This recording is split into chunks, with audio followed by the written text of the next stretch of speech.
la última vez, solo sáquenme de una duda. ¿Vimos esta diapositiva con ustedes? No.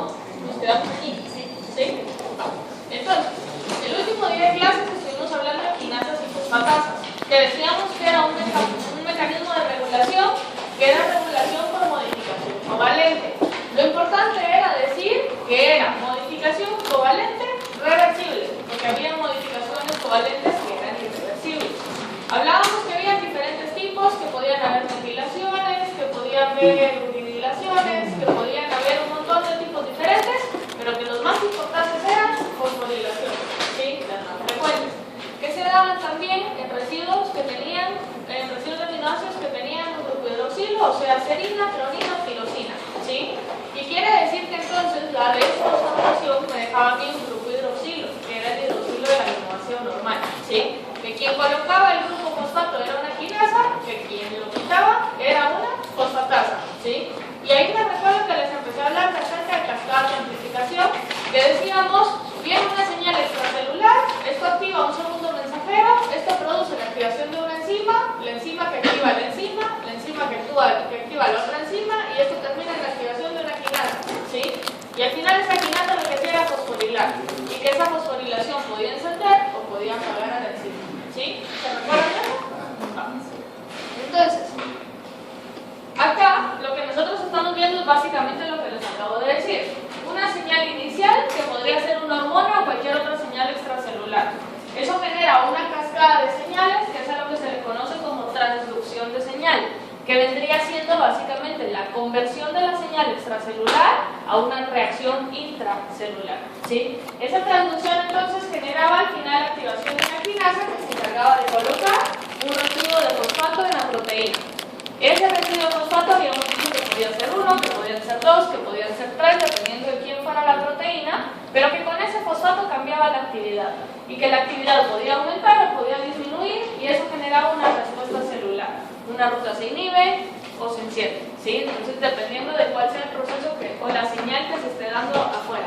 Entonces, es modificación covalente reversible por fosfatasas y quinasas, y el estímulo extracelular puede ser una hormona que genera una regulación integral con cascadas de segundos mensajeros, en donde intenta intervenir el AMP cíclico, que es el segundo mensajero más popular, podríamos decirlo así.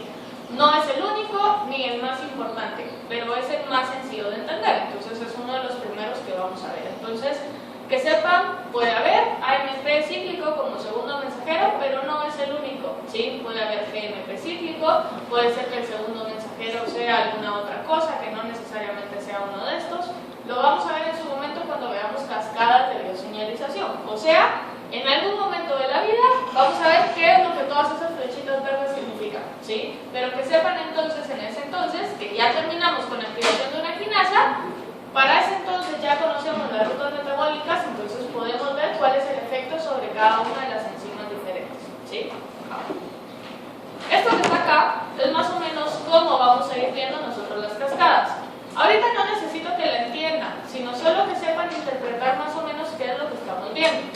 Si se fijan, parece un gran relajo con flechitas y puntitos por todos lados, pero realmente no es tan difícil venir a entenderlo. Yo tengo acá la activación de una enzima, ¿sí? Este es el eje central del esquema. Quiere decir que a partir de acá yo estoy hablando de una enzima apagada y de una enzima encendida. Si está encendida, independientemente de quién sea su sustrato, lo va a convertir a producto. Quiere decir que aquí estamos en medio de una ruta metabólica, ¿sí? Si se fijan, la cascada entonces empieza con señales extracelulares, que serían señales hormonales. Estas señales hormonales generan una serie de cascadas y terminan en la activación de una fosfatasa, que podría ser quitar el grupo fosfato, o terminan en la activación de, en este caso, si se fijan, lo que yo estoy haciendo es activando la fosfatasa, y aquí arriba el ejemplo es activo a la quinasa, y la quinasa lo que hace es colocar grupo sulfato. Entonces, si se fijan, son señales contrarias las que me van a mí modificando una enzima. Otra parte importante es poder entender esto de acá. ¿Qué tipo de regulación les dije que íbamos a ver como X o como triángulos? Una regulación alostérica, que X inhibía y que el triángulo estimulaba.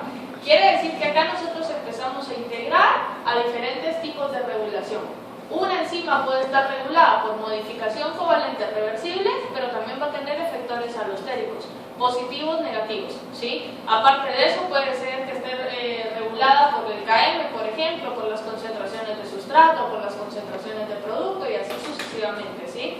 Entonces, en base a eso, nosotros vamos a ir viendo que la regulación cada vez se va volviendo más compleja. Y por eso les digo, lo que quiero que entiendan ahorita es cómo funciona cada mecanismo para que cuando hablemos de una enzima en particular, sepan reconocer cada uno de los tipos de mecanismos con los que se deben encontrar, ¿sí?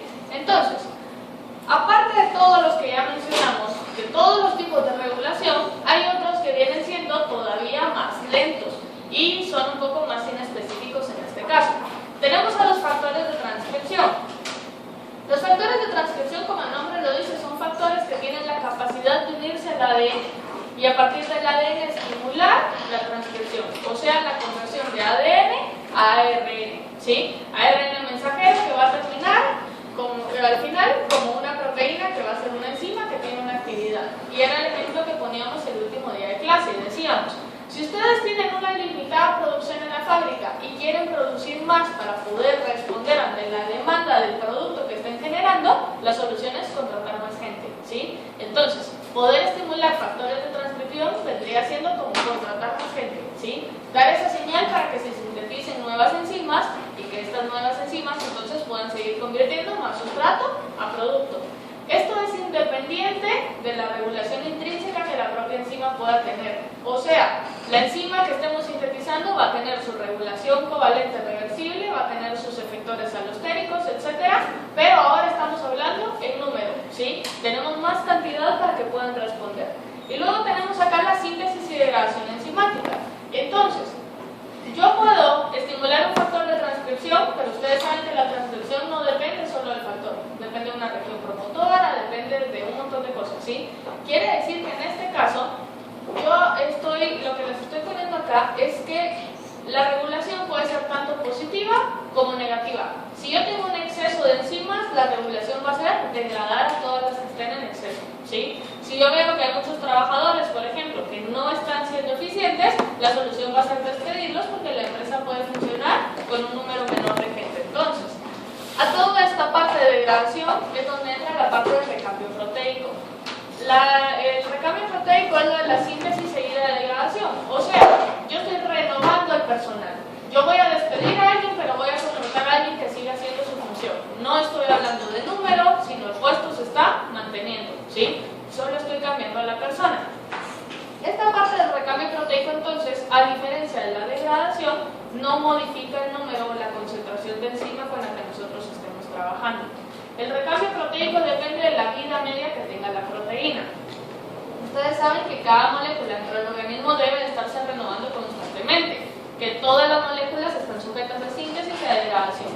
Entonces, para que se den una idea, les puse ahí una tabla donde tenemos acá, si se fijan, la vida media de cada una de las proteínas en los diferentes tejidos. Esto es un aproximado nada más, pero para que se den cuenta que, por ejemplo, las proteínas en el hígado duran menos. ¿Por qué? Porque trabajan más, porque se desgastan, trabajan muy jóvenes, ¿sí? Y por lo tanto mueren rápido, ¿sí? Y luego en las otras, si se fijan, en el músculo trabajan menos y por lo tanto las vidas medias suelen ser un poco más largas. Por lo tanto, aquí venimos a hablar otra vez de la parte de isoenzimas, que decíamos, era lo mismo pero diferente, era la misma enzima con la misma función, pero entonces ahora estamos viendo que tiene vidas medias diferentes, o sea, son productos o derivados de genes distintos. ¿Vamos bien hasta acá? ¿Sí? Esto que está acá vendría a ser como el resumen de todo lo que hemos hablado hasta ahorita, en una sola gráfica. Si se fijan, tenemos primero la señal extracelular que ya dijimos puede generar desastres dentro de la célula, generando transducciones de señales, dependiendo de cuál sea la señal que esté enviando. Luego tenemos la parte de transcripción de genes que decíamos era por la activación o por el estímulo de los factores de transcripción.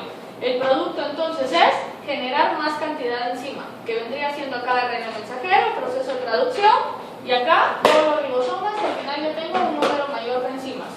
Luego yo puedo tener la degradación, quiere decir que yo ahí estoy controlando un número, aumentando o disminuyendo el número. Luego, ¿dónde está? ¿Lo miran por ahí? No. Aquí. Bueno, esto es lo mismo, gracias. Luego tengo acá, que ya sería la degradación de la proteína como tal, o sea el recambio proteico. Las proteínas están siendo marcadas para que el proteosoma pueda degradar. Luego tengo esta parte del secuestro, que todavía no lo hemos hablado, lo vamos a hablar en un ratito. Y tengo esta parte, digamos que serían los efectores alostéricos negativos cuando se les une un sustrato o un producto, y en ese caso yo puedo modificar la conformación. Luego tengo acá, esta es la reacción normal, ¿sí? En este caso sería cuando la concentración de sustratos se está inhibiendo la enzima. Estos sí ya serían los efectores alostéricos, esta sería la modificación covalente reversible, y esta sería con proteínas reguladoras, de las cuales todavía no hemos hablado, pero el ejemplo sería la calmodulina, con el calcio, ¿sí? Entonces tenemos ahí dos temas que todavía están pendientes para cubrir el esquema, pero que vean entonces que básicamente una misma enzima puede estar sujeta a un montón de modificaciones distintas. Entonces básicamente es lo que les puse acá.